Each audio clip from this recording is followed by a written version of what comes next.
All right. Good morning, everyone, and welcome again to this webinar on the advanced features of the European Digital Credentials for Learning. I am Céline Jambon. I work at the European Commission in the Directorate Generals for Employment, Social Affairs and Inclusion, and in particular in the unit dealing with vocational education and training, the Skills Portability Initiative, and CEDEFOP. I am the policy officer in charge of the European Digital Credentials for Learning, which is the core focus of this webinar today. And I am joined this morning by different members of the team. First, by a member of our IT unit in DG Employment, Justin Cook. And I am also joined by the other members of our support team, and many of you may have been in contact with the colleagues, in particular Ildiko Mazar, Anthony Camilleri, Gerald Gutierrez, Luisa Cabral, Annette Almasi, Lucia Vihar, and Valentina Kroganovic. I am very delighted that so many of you have registered for today's webinar, and I see more and more of you joining online. So thank you very much. And also we want to thank you for all the questions that you shared ahead of the event. I hope that we will cover as many of those questions, but we will also host a Q&A after the presentation. As a disclaimer, this webinar is an advanced webinar. So it does require to have, to get the most of the event, it is recommended that you do have some basic experience of the European Digital Credentials for Learning, or that you have maybe a bit more of a technical background. Otherwise, we do have some basic of EDC webinar, so of the European Digital Credentials for Learning infrastructure that we have hosted, and we will paste the link to the basic session into the chat. We will be hosting the Q&A in Slido, and the colleagues have already pasted the link for the Slido questions in the chat. You can also join the Slido question by going to slido.com using the hashtag EDC-advanced. And without much further ado, let's start with the agenda for today's session. And we have quite many elements that we want to walk you through this morning. First of all, we want to present you the different implementation scenarios when using the European Digital Credentials for Learning. Then Ildiko Mazar will present you the different type of claims and how to use them and when to use them in the European Digital Credentials for Learning. Then she will also present you the credential preview customization guidelines and how you can ensure that your digital credentials really reflect the visual identity of your organization. Then Anthony Camilleri will present the resources that are available for you and what to find on our code.europa.eu website. Then he will also give a small, quite a substantive presentation on the REST APIs to issue the EDCs. And finally, I will walk you through what you can expect in terms of new developments, in particular in terms of new credential type, what is to be expected regarding sealing, which is quite a frequent question that we receive. And finally, we will zoom in on what EDC can do for university alliances. So if we go directly to the presentation and what type of EDC implementation scenarios that are available. So to use the European Digital Credentials for Learning, you can do it, first of all, by using the different software and services that are provided by the European Commission. So you may already be familiar with what we call the online credential building or the EDC issuer, where you can go and prepare your template and also seal and sign the digital credential. You can build the EDCs online, and then you can also prepare the document and have a different person also for the different steps. So you can also then upload the unsigned JSON file based on your template and have another person signing and sealing the credential. It is then also possible to deposit directly the EDCs into Europass Wallet based on the fact that you would be providing the Europass wallet ID or an email address that is linked with the Europass account. And finally, you can also use the APIs to steal and or to send the EDCs directly into a wallet. So we have all these different APIs and services, and Anthony will in particular present you what they can do and how you can use them. We also have available the code as open source, so you can use then all those different services and software, but you can also then make use of the code and incorporate directly this code into your own infrastructure so that you can also link it better with your different tools and automate some of the steps. What is quite important is to have the different version update, which is also something that we have been working on our side to improve the versioning. And you can also control then which version you are using in your own software and whether or not as well you want to upgrade to the new features when we are releasing them. It is also as a benefit, it minimizes dependence on external factors, so you also control a bit more the software, and you can also customize it to your different needs, and also you can also customize the appearance of the tool. And after this first introduction of the EDC implementation scenarios, I will now pass the floor to Ildiko. Thank you very much. If you can hear me, I cannot seem to be able to control my microphone, but perfect. So just to zoom in on the types of claims that our implementers are frequently using in their European digital credentials for learning, as well as reflecting on some of the questions that they ask, there are multiple different use cases that can be implemented by the European digital credentials. And the best way to describe how to use these various different claims is link them to the type of implementation use case that you can use. You are all familiar with the types of certificates that you receive after attending a conference or a workshop. These are usually activity-based credentials, and they aren't linked to any other learning achievement related outcomes or skills, etc. This is one type of claim that people can incorporate into their credentials directly, and as such build a simple credential. You can also build credentials that are more diverse and rich and complex. This you can see in the middle of this diagram, where the claim is a learning achievement type claim. This is the type of claim that is most frequently used by those implementers who are trying to develop or digitize their existing credentials following the Council recommendation on micro-credentials that already recommends that implementers are including information in their micro-credentials about individual learning outcomes or learning outcome summaries.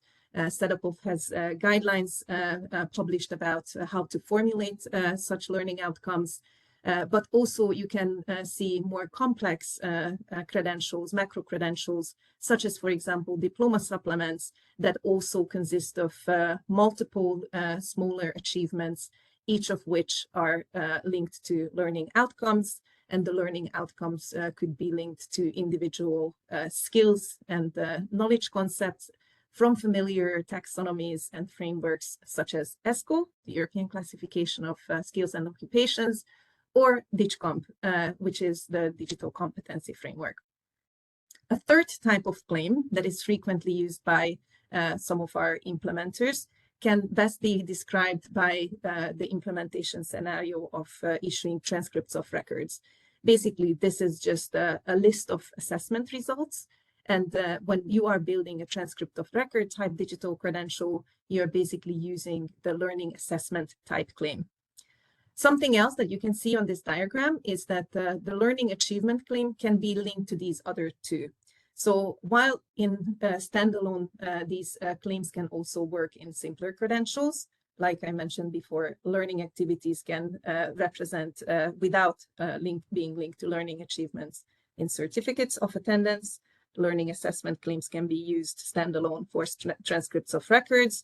When you bundle them all together, a learning achievement claim can be linked to learning activities that are influencing achievements. Most often, it takes a course or some kind of learning opportunity that a learner follows, and at the end of that learning activity, they usually go through some kind of assessment, which is on the right-hand side of the diagram. So once you put together the influencing activity and the assessment that proves the acquisition of the planned learning outcomes, that's when you come up with the more complex credentials, such as micro-credentials or diploma supplements. Our support team offers support to all the institutions who are interested in exploring their individual use case. So if you would need further information, you are welcome to contact us. One claim type that is not displayed on this diagram because it is less frequently used but should not be left out of the mention is learning entitlements. And learning entitlement claims that can also be linked to learning achievements are usually demonstrating the prospective learning opportunities people can enroll in. For example, someone who finished a successfully bachelor program can enroll in master's, but it's also the type of claim that we use to indicate that a person who achieved the learning outcomes is entitled to fulfill certain types of occupations. So this is a very sophisticated way of using the European learning model by applying them to digital credentials. And like I said, if you have any further question, our team is at your disposal to support. Another question that we often get from our implementers is how to replicate the original or the familiar look and feel of an issuing organization's traditional paper-based or PDF credential.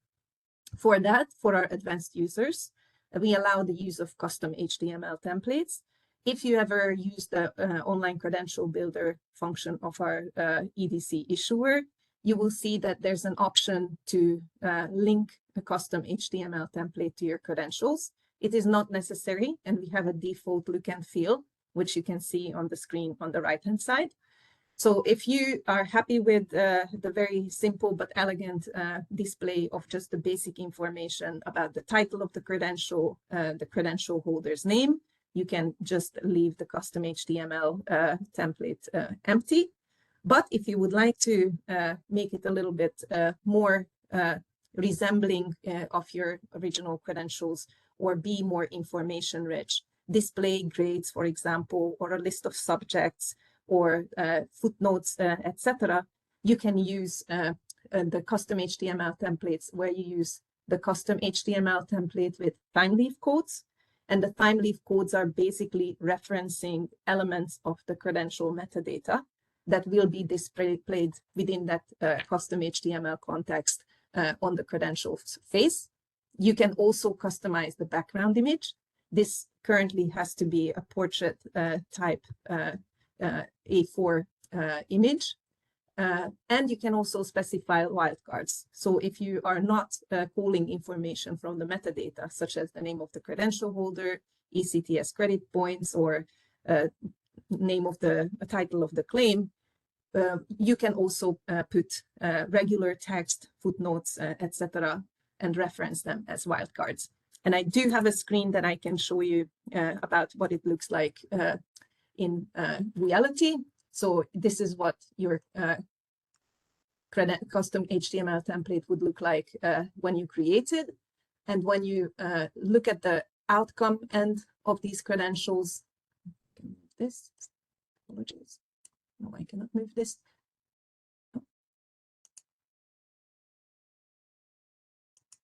Then you will be able to see that it's possible to put more information on these images, cover images, apologies, including highly sophisticated versions or appearances for transcripts of records and micro-credentials, etc. It's also possible to include page breaks in the custom HTML code, which allows you to have a cover image for a credential and also a second page that would, for example, display list of subjects, etc.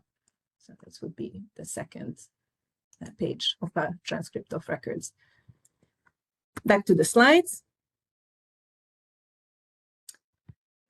We published a video tutorial about how to use these time-leaf references and how to customize your preview.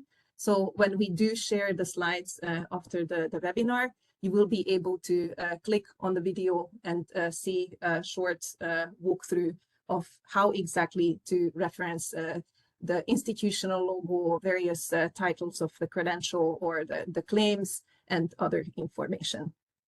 So this was just a very quick overview of the customization and the claim usage. And now I would like to hand over the floor to Anthony Camilleri, who will describe the resources that are available on Code@Europa.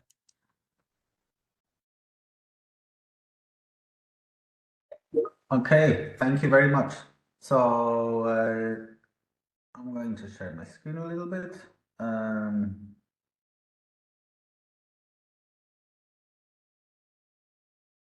So what you see here is essentially our Code@Europa homepage for which is called Qualifications, Courses and Credentials.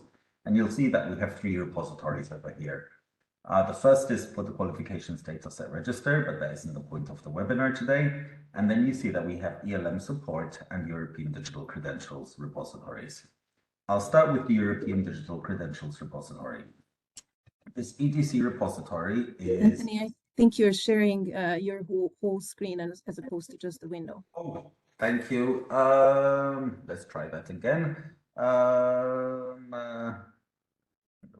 Window, here we go. That should be a little bit better, hopefully. I still see the whole screen. Okay, I will try and do this in a different way. Apologies for that.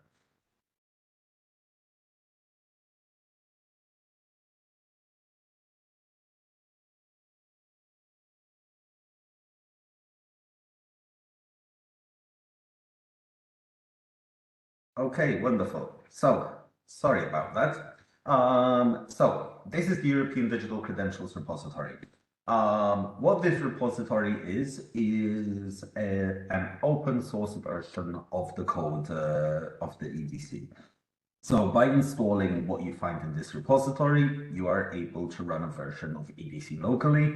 I'll be explaining a little bit more in a few minutes about what types of features you can implement and can't implement using this repo. And what you'll find here as well is that there is detailed README documentation on how to actually install it, the architecture, the customization and templates, operations, etc., etc. So by going through all of this, you really can find quite a detailed set of information about how to install EDC. Generally, you should start from the complete documentation index. And from the complete documentation index, you can see that you can have a 10-minute quick start guide, a developer's corner, detailed documentations of each service, architecture documentation, and so on and so forth. So basically, if you want to run EDC locally, this is your starting point, and make your way through the documentation. I should also mention that all this documentation is a relatively new addition to our stack. So up until now, a lot of this had to be answered through the support indexes. So even, let's say, if you have been working with us for a while, it is worth checking back here and going through this set of documentation. You'll discover some new things. You will definitely learn some things you didn't know before. The other part of what we offer here is the ELM support folder. And under the ELM support folder, what you find is a number of resources for implementers.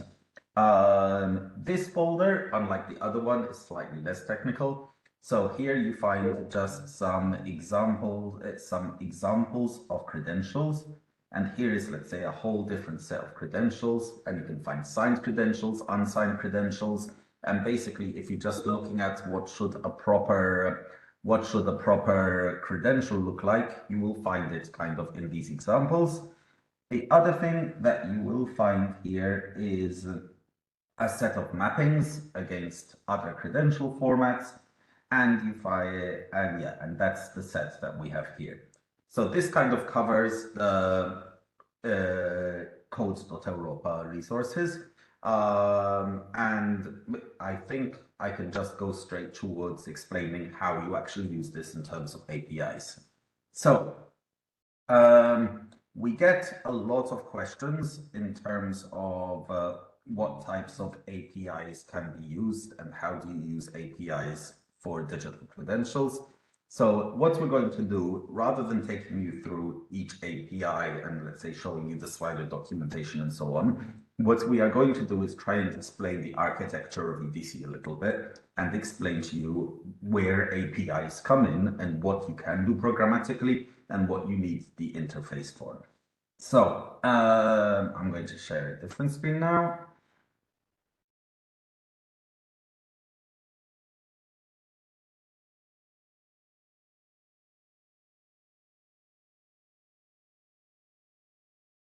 Here we go. So I'm going to be walking you through. This flowchart, and what we're going to be talking about is 3 sets of systems. The first is what you find on the European Commission's infrastructure. The second set of systems would be the set of systems you would have if you are installing the open source package. And the third part is what we call the issuer systems. And these are the software tools that we would expect would be running on your own infrastructure to support issuing of EDC. So let's first of all start on the European Commission infrastructure. So what you will find on the European Commission infrastructure is first of all the EDC issuer application.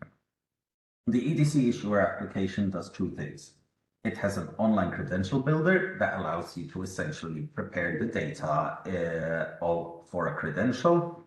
And secondly, it has what we might call the verifiable credential generator. And what the verifiable credential generator does is that it prepares the data as a verifiable credential. It adds a timestamp, it adds issuer information, and it adds a signature in the form of an e-seal.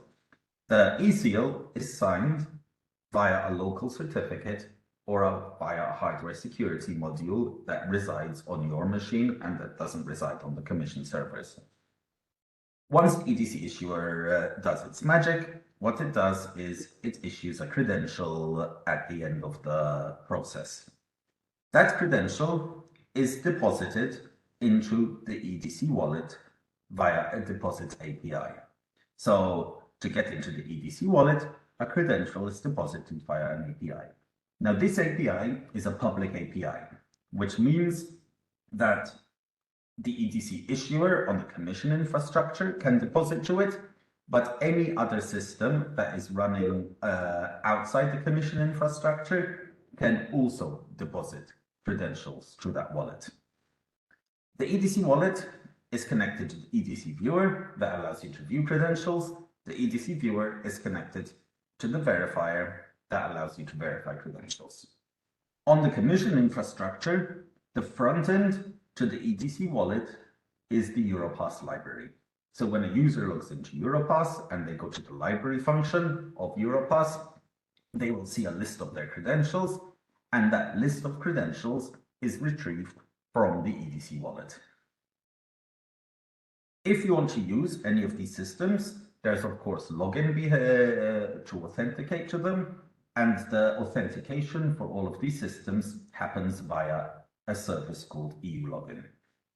The other thing to mention here is that the EDC verifier relies on 2 other verification services, and those 2 verification services are the accreditation database, which is used to check the permissions you have to issue certain types of credentials, and a linked data seller hosted with the EU Publications Office, which is used to check that the schemas are valid and so on and so forth. All of this is what is available under the European Commission infrastructure. Now, what you don't see here is any kind of API that interacts with the EDC issuer. So on the Commission infrastructure, there is no API for the EDC issuer that is available publicly. You do have an option to export a CSV and use that CSV to build a credential inside the online credential builder. But aside from that, there is no API. So if you would like to use an issuer API, you need to install the open source package on your own systems. And the open source package is the package I was just showing you in the codes.europa. Now, this is quite similar to what I was showing you above. So you still have an EDC issuer with an online credential builder and a verifiable credential generator that still creates a credential, and that credential is able to deposit to a wallet. The big difference is that if you are using the open source version, the verifiable credential generator has an API endpoint, which means that you are able to connect your systems to the verifiable credential generator to be able to issue credentials automatically. To be able to do that, what you would need on your systems is we would assume that you would have some kind of student information system, and you would need to build a set of credential preparation middleware. What is credential preparation middleware? It is essentially a tool that would allow you to export the data from your student information system into a JSON format. If you would like to use the commission infrastructure, that middleware could also export to CSV to upload to the OCB, but this is basically a little bit of conversion software that you would build to be able to export as JSON. Once you export as JSON, that can then be sent into the issuer API, and it can be used to issue credentials automatically. The EDC verifiable credential generator in the open source package similarly would connect to a local certificate or HSM.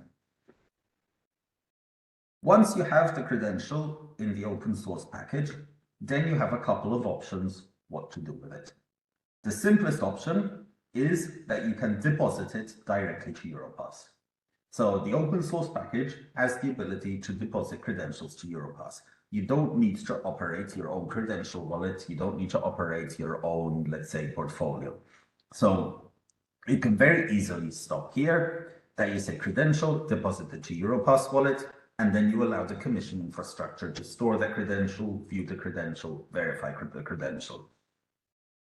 But let's say that maybe you want a second option where you say, look, we actually want to show students at our institution a list of the credentials that have been issued to them, and we want to host our own institutional wallet.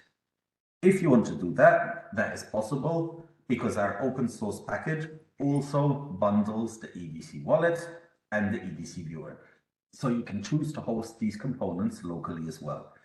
If you host these two components, the verifier is not hosted locally, so verification currently happens still via a link to the commission verifier, and it is the commission verifier that would verify any credentials presented. If you install the EDC wallet and viewer on your server, we do not open source an interface for the wallet. So if you want to be able to show the wallet, you need to create your own student credential dashboard that would retrieve thumbnails from the wallet and direct you to the viewer. So if you decide that, let's say, this is something you do, the front end is something you have to develop locally. So essentially, if you get all of this, the main thing to remember about the APIs is that the deposit API on Europass is public and accessible to anyone. If you want to issue credentials via API, you need to install the full open source package.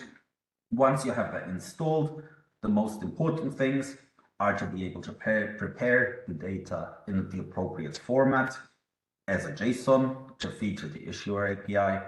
And of course, you always need a link to an eSeal. We would be happy to answer any questions later on.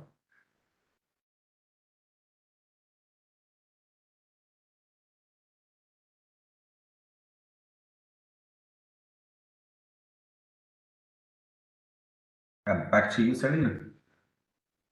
Yes. Thank you very much. And we're jumping back to the presentation slides.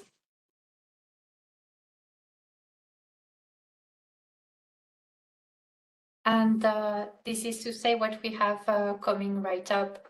So we have, first of all, a future release of future releases of EDC. Next year, we'll try to tackle in particular the introduction of Europass Mobility as a European digital credential for learning. And for that, we will introduce a new Europass Mobility credential type. So in the same way that today we have a generic or an accredited credential type, in the future, the Europass Mobility will be a new credential type as well. And this will be the first of this new series of credential types. So it is also quite an important step in the implementation of the new Europass framework, because Europass Mobility is one of the key Europass documents that helps to record all the learning achievements and the learning outcomes of mobility. And it can be used in the Erasmus Plus context, but also beyond. And this is also the result of a project group that led to the revision of the Europass Mobility template. So the new credential type will be the implementation of the new Europass Mobility template that you can also find on the Europass website. Then we also aim to address in the future testing and using of e-seals. And in particular, we have also heard all your feedback regarding NextView. So first of all, we also want to inform you that NextView can be downloaded from code.europa.eu, so that it is still available for current implementation in EDC. And this is also something that we are looking into to upgrade the software regarding all the sealing aspects. We can say more about that during the Q&A. Introduction of terms of use. So from now on, to use the European Digital Credentials for Learning infrastructure on the Commission software, you will have to agree to some terms of use and to some specific conditions. And so this will be introduced quite soon in the next release. And then we also aim in the future to address organizational accounts and role management. This is also based on your feedback that you would like to have one account for your organization, where you can share more freely the templates between all the different members, and that you can also assign different roles based on the function that you have within the organization. And finally, we want to highlight what the European Digital Credentials for Learning can do for our university alliances. And so the European Digital Credentials for Learning is available for any education and training organization that wishes to issue documents to attest someone's learning achievements. And to make some decisions on how to go forward with the university alliances, there are some essential questions that you should consider. And in particular, in EDC, we make a distinction between the issuer, meaning the organization that seals and sends the credential to the credential holder, and the awarding body. So the awarding body is the institution that is behind all the assessment and so on, and to confirm that the learning has taken place. So we make this distinction between issuer and awarding body that have different roles and responsibilities. So first, it's important to also clarify that there can only be one issuer, but there can be multiple awarding bodies in a credential. So who is and who are the awarding bodies of this credential that you want to issue? Then who wants or needs to be the credential issuer within the alliance? Then in case you have an alliance that is legally registered, there is also an option for the alliance to be the credential issuer. And we have some examples of that use case where an alliance got a legal identity and could then and then its members could get an electronic seal from the alliance to seal the credentials on behalf of the alliance. There is also a possibility for members of the Alliance to issue on behalf of others, and that's when we have the mandated issue that is available for implementers. So it's quite important that you clarify all the different roles and that you see who in the alliances would like to take this role, what are the different legal possibilities also between the different members. But it's also quite important that your legal representatives are on board and are duly informed, because in the end, signing with an electronic seal has a legal implication. So you take also legal responsibility for the content of the credential. We have more and more university alliances that are reaching out to the support team, and we would encourage you, if you have any questions, to contact us. But we also have a Futurium group where you can also exchange directly with your peers or to ask for other implementers for any feedback on their implementation. So this closes here the main part of our presentation today, and we will stop the recording here before we move on to the next part of our webinar.